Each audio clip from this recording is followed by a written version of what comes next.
من يهده الله فلا مضل له ومن يضلله فلا هادي له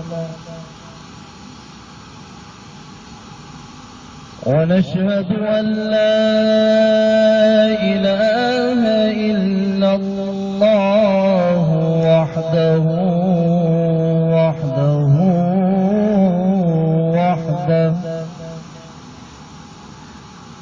والصلاة والسلام على من لا نبي بعده أما بعد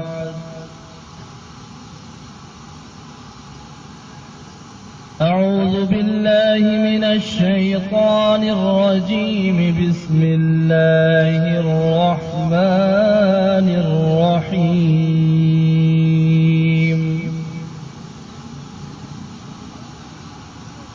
قد أفلح المؤمنون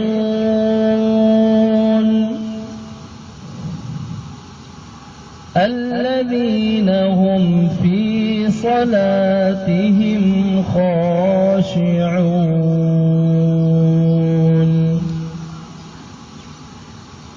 وقال النبي صلى الله عليه وسلم أوتيت ليلة المعراج 3 أشياء: الصلوات الخمس وخواتيم سورة البقرة والشفاعة لأمتي من لا يشرك بالله شيئا أو كما قال النبي صلى الله عليه وسلم عمل سے زندگی بنتی ہے،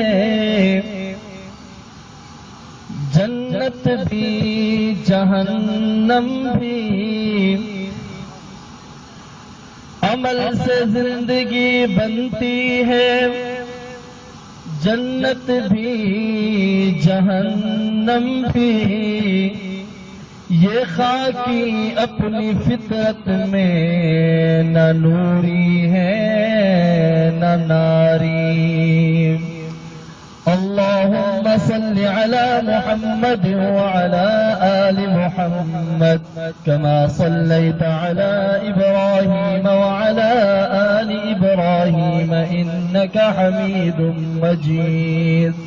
اللهم بارك على محمد وعلى آل محمد كما باركت على إبراهيم وعلى آل إبراهيم إنك حميد مجيد۔ میرے واجب الاحترام دوستوں، بزرگوں، بھائیوں، نوجوان ساتھیوں، ہمارا گزشتہ جمعہ سے نماز کی فضیلت اور نماز کی اہمیت پر عنوان چل رہا ہے۔ آج بھی کوشش کروں گا اسی عنوان پر کچھ باتیں عرض کر سکوں۔ نماز اللہ رب العالمین کی طرف سے ایک بہت بڑا تحفہ، بہت بڑا انعام ہے، اور سب سے بڑی عبادت کا ذریعہ ہے۔ اور نماز وہ واحد عبادت ہے جس میں انسان اپنے خالق و مالک، اپنے پالنہار رب، خالق کل، مالک کل، مالک ارض و سما، اللہ وحدہ لا شریک کے سامنے جھک سکتا ہے، اسے سجدہ کر سکتا ہے، جس اللہ نے انسان کو اشرف المخلوقات بنایا، جس خدا نے انسان کو قوت گویائی دی، سوجھ بوجھ دی، سمجھ عقل دی، انسان اسی خدا کے سامنے، اسی اللہ وحدہ لا شریک کے سامنے جب جھکنا چاہتا ہے، جب اپنے مالک کا شکرانہ کمال درجے کا ادا کرنا چاہتا ہے، تو اس کے لیے طریقہ کار اللہ رب العالمین نے نماز عطا فرمایا، اور نماز بہت اعلیٰ عبادت ہے، بہت بلند و بالا عبادت ہے، اور نماز کے اللہ رب العالمین نے 5 نمازیں فرض کی ہیں، اور اس کے فوائد، فضائل، مناقب بہت زیادہ ہیں، لیکن اگر ہم مختصر عرض کریں تو اس عبادت کو ادا کرنے کے لیے، جب اس عبادت کی ادائیگی کے لیے ہم تیار ہوتے ہیں تو ہمیں اس کے لیے 5 شرائط ملی ہیں جو ہمیں شریعت نے بتائی، جو سرکار دو عالم صلی اللہ علیہ وسلم نے بتائی۔ وہ 5 شرائط ایسی ہیں کہ ان میں سے اگر ایک شرط بھی کامل نہ ہو، ایک شرط بھی نہ ہو تو نماز نہیں ہوتی، وہ عبادت نہیں ہوگی۔ ادا تو ہو جائے گی، سجدہ بھی ہو جائے گا، رکوع بھی ہو جائے گا، لیکن وہ قابل قبول عبادت نہیں ہے اگر ان میں سے ایک کی بھی کمی ہو جائے۔ 5 چیزیں۔ سب سے پہلی چیز جسم کا پاک ہونا۔ یہ وہ عبادت ہے کہ اس میں جسم کا پاک ہونا شرط ہے۔ اگر آپ کسی مسکین غریب کو کھانا کھلاتے ہیں، یہ بھی بہت بڑی عبادت ہے۔ خیراتیں کرتے ہیں، بہت بڑی عبادت ہے، لیکن اس عبادت میں جسم کا پاک ہونا شرط نہیں ہے۔ نماز وہ عبادت ہے جس میں جسم کا پاک ہونا شرط ہے۔ دوسری، نماز وہ عبادت ہے جس کے لیے جہاں پہ نماز ادا کی جائے وہ جگہ کا پاک ہونا بھی شرط ہے۔ اگر وہ جگہ پاک نہیں ہے تو نماز قبول نہیں ہوگی، نماز وہاں نہیں ہوگی۔ ایک تو ہمارے مجمع کی اکثریت اس سائڈ پہ ہو گئی ہے، ابھی تو بھائی جون جولائی کی گرمی نہیں آئی، ابھی تو ایسے گرمی محسوس ہو رہی ہے، تو ہم سائے تلاش کر رہے ہیں۔ تو میدان محشر میں تو سایہ ہی نہیں ہوگا، اور اگر ہوگا تو وہ ایک سایہ عرش معلیٰ کا ہوگا، اور ایک میرے نبی محترم رسول مکرم صلی اللہ علیہ وسلم کے جھنڈے کا سایہ ہوگا۔ تو آج اگر ہم فرمان رسول سننے کے لیے اور نماز کی ادائیگی کے لیے دھوپ میں بیٹھ جائیں گے تو کوئی تکلیف نہیں ہے، یہ دھوپ تو کچھ بھی نہیں ہے۔ تو کوشش کریں جو آنے والے ساتھی ہیں میرے سامنے تشریف رکھیں تاکہ میں کچھ بات کر سکوں۔ پہلی شرط جسم کا پاک ہونا، دوسری شرط جگہ کا پاک ہونا، تیسری شرط قبلہ رخ ہونا، رخ ہمارا قبلے کی طرف ہو، یہ بھی ایک شرط ہے۔ اس کے علاوہ کہیں اور رخ کر کے آپ نماز ادا کریں گے تو نماز نہیں ہوگی۔ تو یہ چوتھی شرط ہو گئی۔ پانچویں شرط وقت کا ہونا۔ جس نماز کا وقت ہوگا وہی نماز ادا ہوگی، جب وقت نہیں ہوگا تو نماز ادا نہیں ہو سکتی۔ یہ 5 شرائط ہیں۔ پہلی شرط جسم کا پاک ہونا، دوسری شرط جگہ کا پاک ہونا، تیسری شرط قبلہ رو ہونا، چوتھی شرط وقت کا ہونا، اور 5ویں شرط قیام ہونا۔ اللہ رب العالمین نے جب یہ نماز 5 دی ہے تو 5 شرائط ہیں، اور اسی کی 5 فوائد دنیا میں ہیں اور 5 آخرت میں ہیں۔ 5 جو دنیا میں ہیں، سب سے پہلا فائدہ دنیا میں جو 5 وقت کا پکا سچا نمازی ہوگا اس کی روزی میں برکت ہوگی، اس کی روزی کو اللہ رب العالمین فراخ فرما دیں گے کہ سبحان اللہ۔ آج آج کل مین مسئلہ روزی کا بنا ہوا ہے، ہر بندہ پریشان ہے، گھر میں برکت نہیں ہے، پیسے کم پڑ جاتے ہیں، برکتیں نہیں ہیں، برکت اٹھ چکی ہے۔ اس کی واحد وجہ آج نماز ہم میں سے نکل گئی ہے، ہم نماز کی پابندی نہیں کر رہے۔ پہلا فائدہ کہ رزق فراخ ہوگا، دوسرا فائدہ کہ چہرے پہ نور ہوگا، تیسرا فائدہ جسم میں برکت ہوگی، چوتھا فائدہ گھر کے اندر برکت ہوگی، پانچواں بڑا فائدہ جو 5 وقت کا پکا سچا کھرا نمازی ہوگا اس کو اللہ رب العالمین ایک نعمت دیں گے، جو نعمت آج کل کے لیے بڑی اعلیٰ نعمت ہے کہ اس کی اولاد فرما بردار ہوگی۔ کہے سبحان اللہ۔ جو 5 وقت کا نمازی ہوگا اور جو نماز خشوع و خضوع کے ساتھ پڑھے گا اس کی اولاد فرما بردار ہوگی۔ اللہ رب العالمین نے اپنے کلام الہی میں فرمایا قد افلح المؤمنون الذین هم فی صلاتهم خاشعون۔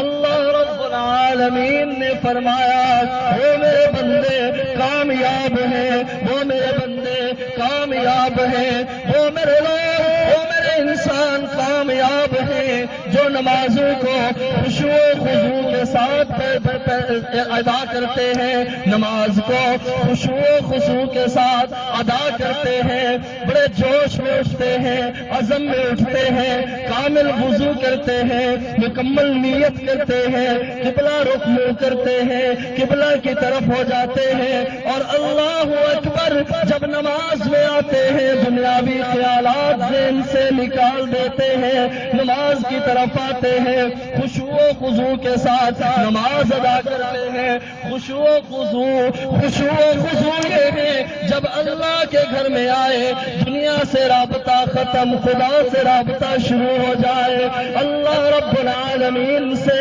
رابطے میں جب آئے، دنیا کے وہم گمان، دنیا کے خیالات ختم ہو جائے، ایک وحدہ لا شریک اللہ کی طرف ذہن ہو، سوچ ہو، اللہ کی طرف جھکاؤ ہو اور اللہ کی نماز ادا کرے تو خیال کسی دنیا کی کسی چیز کا نہ ہو۔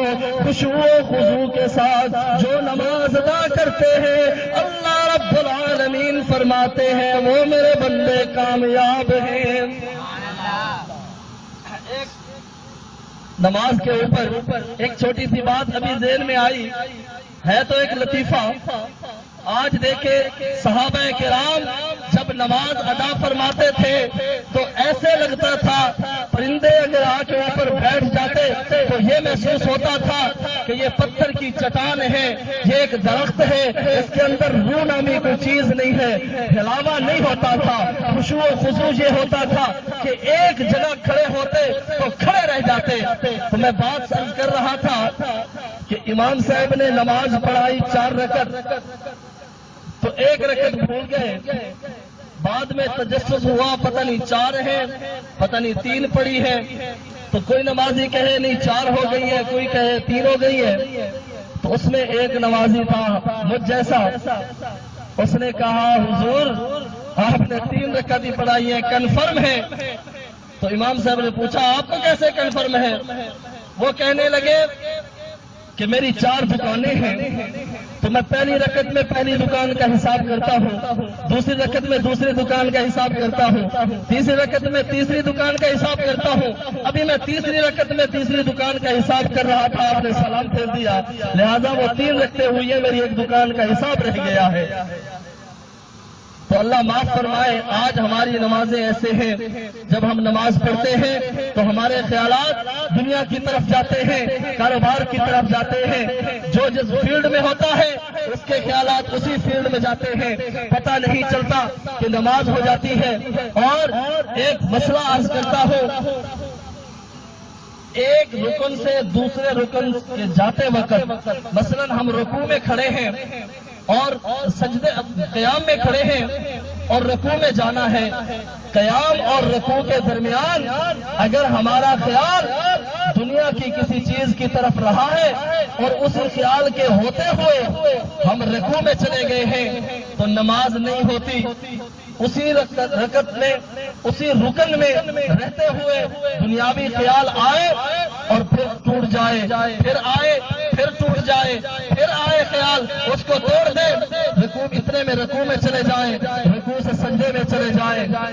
اگر ارکان بدلتے جائیں اور خیالات ٹوٹتے جائیں تو نماز ہو جائے گی. نماز کا وہ درجہ تو نہیں ہوگا لیکن نماز ہو جائے گی. اگر ایک رکن سے دوسرے رکن تک جائے اور دنیاوی خیال رہ جائے, اللہ کی طرف خیال نہ جائے, اللہ کی طرف رجحان نہ جائے تو نماز نہیں ہوگی. اور سرکار دو عالم صلی اللہ علیہ وسلم نے فرمایا, عائشہ میری امت تک پیغام پہنچا دینا. حدیث سرکار دو عالم رحمت للعالمین امام الانبیاء سید الانبیاء سلطان الانبیاء حضرت محمد رسول اللہ صلی اللہ علیہ وسلم نے فرمایا, عائشہ میری امت تک پیغام پہنچانا, نماز کو خشوع و خضوع کے ساتھ ادا کرے, یکسوئی کے ساتھ ادا کرے, ذہن میں صرف اللہ کی طرف متوجہ ہو. اس لیے کہ جب میرا امتی, جب اللہ کا بندہ نماز کے لیے آتا ہے, مسجد میں آتا ہے, اللہ اکبر کہہ کر قیام میں کھڑے ہو جاتا ہے, جیسے جیسے ثنا پڑتا جاتا ہے اللہ کے قرب کے زینے چڑھتا جاتا ہے, اللہ کی رحمتیں اس کی طرف متوجہ ہوتی جاتی ہیں. جب اس کے ذہن میں دنیاوی خیالات آتے ہیں, دنیا کی طرف ذہن لے جاتا ہے, غیب سے ندا آتی ہے, میرا بندہ میں مالک کل ہو کے, مالک کائنات ہو کے, اللہ وحدہ لا شریک ہو کے, بے نیاز ہونے کے باوجود بھی بندہ میں تیری طرف متوجہ ہوں اور تو میرے گھر میں آ کے بھی دنیا کی طرف توجہ کر رہا ہے. فرمایا سرکار دو عالم صلی اللہ علیہ وسلم نے, عائشہ میری امت تک پیغام پہنچانا. کچھ لوگ وہ ہوں گے جن کو نماز ادا کرنے کے بعد ایک حصہ ثواب ملے گا, کچھ وہ بھی ہوں گے جس کو 2 حصے ثواب ملے گا, کچھ وہ بھی ہوں گے جو اس سے آگے ثواب لیں گے, کچھ ایسے ہوں گے جو پورا اجر لے کے جائیں گے. اما عائشہ صدیقہ حیران عرض کرنے لگی, یا رسول اللہ صلی اللہ علیہ وسلم کیا وجہ, یہ کیوں اس طرح ہوگا؟ سرکار دو عالم صلی اللہ علیہ وسلم نے فرمایا, عائشہ کچھ لوگوں کے خشوع و خضوع کم ہوں گے, جن کا خیال دنیا کی طرف جائے گا ان کی نماز کا درجہ کم ہوگا, جن کا خیال اللہ کی طرف جائے گا عبادت کی طرف رہیں گے ان کا درجہ اعلیٰ ہوگا. پھر فرمایا, عائشہ میری امت کو بتانا, جب میرا ایک امتی خشوع و خضوع کے ساتھ وضو کرے گا, نماز کے لیے آئے گا, بڑے آرام کے ساتھ تحمل کے ساتھ نماز ادا کرے گا, پھر سکون طریقے سے نماز پڑھے گا, جب اس کی نماز مکمل ہوگی سلام پھیرے گا, وہ نماز چمکتی ہوئی عرش بری کی طرف جائے گی, چمکتی ہوئی آسمانوں کی طرف جائے گی, اور وہ نماز میں امتی کے لیے دعائیں دیتی جائے گی, امتی کو دعائیں دیتی جائے گی. اللہ رب العالمین اس کو بلا حساب و کتاب جنت میں داخل فرما دیں گے. اور قیامت کا منظر ہوگا, میدان محشر ہوگا. 5 چیزیں, 5 فوائد جو دنیا میں تھی وہ میں نے بتائی, 5 فوائد جو آخرت میں آئیں گی, جس کے فائدے آخرت میں ظاہر ہوں گے. جب وہ فائدے آئیں گے بندہ کہے گا, کاش میں ساری زندگی نمازیں ہی پڑھتا, آج مجھے پتا چل رہا ہے کہ نماز کی کیا اہمیت ہے. اور 5 وہ مشکل مراحل ہیں جن مراحل سے علماء اولیاء تو اولیاء اس مراحل سے انبیاء بھی گھبرا گئے تھے. وہ 5 مراحل انسان کو اللہ نے دیے جو موت کے بعد ہیں, جو اگلی زندگی میں ہیں. ان میں سب سے مشکل مرحلہ موت کا مرحلہ ہے. اس دنیا سے آگے جانے کا مرحلہ ہے, یہاں سے آگے منتقل ہونے کا مرحلہ ہے. جن کی نمازیں مکمل ہوگی, جو خشوع و خضوع کے ساتھ نماز ادا کرتا ہے, اس کی موت آسانی کے ساتھ ہوگی, موت مشکل نہیں ہوگی. اور سرکار دو عالم صلی اللہ علیہ وسلم نے اپنے آخری لمحات میں فرمایا تھا, عائشہ میری امت کو بتانا موت کی گھڑی بڑی مشکل گھڑی ہے, موت کو نہیں بھولنا, موت کو نہیں بھولنا. موت کی گھڑی بہت مشکل گھڑی ہے, اور سب سے مشکل موت ہے جس کی موت آسانی سے ہو گئی, جس کی موت خاتمہ بالایمان ہو گیا, جس کی موت ایمان پہ ہو گئی, جس کو موت کے وقت کلمہ نصیب ہو گیا, اس کے لیے اگلے 4 مراحل آسان ہو جائیں گے. اور جس کے لیے دنیا میں پہلا مرحلہ موت مشکل ہو گئی, تو 4 اگلے مراحل بہت مشکل ہو جائیں گے, مشکل سے مشکل ہوتے جائیں گے. اس میں اور کٹھن مراحل آئیں گے. ان میں سے پہلا موت آسانی سے نہیں آئے گی. جو بے نمازی ہوگا اور جو نماز والا ہوگا, جو اللہ کو 5 وقت یاد کرتا ہوگا, رب العلا کو 5 مرتبہ سجدہ کرتا ہوگا, اس کی موت آسانی سے ہوگی. پہلا فائدہ, پہلا مرحلہ موت آسانی سے ہوگی. دوسرا مرحلہ قبر فراق ہوگی, اس کی قبر باحد نگاہ فراق ہو جائے گی. اس کی قبر میں جنت کی طرف سے کھڑکی کھولی جائے گی, جنت کا ماحول ہو جائے گا, جنت کی ٹھنڈی ٹھنڈی ہوائیں آئیں گی, مست مست فضائیں آئیں گی, جنت کا لباس پہنایا جائے گا. پہلا مرحلہ موت آسانی سے, دوسرا مرحلہ قبر فراق ہو جائے گی.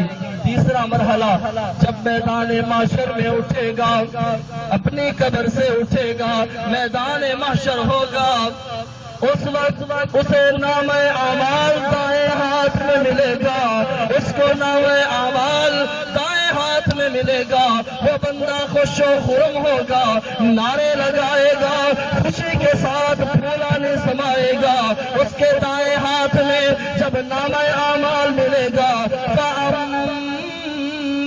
من اوتي كتابه بيمينه فيقول هاؤم اقرءوا كتابيا, فيقول هاؤم اقرءوا كتابيا إني ظننت أني ملاق حسابيا. فهو في عيشة راضية في جنة عالية.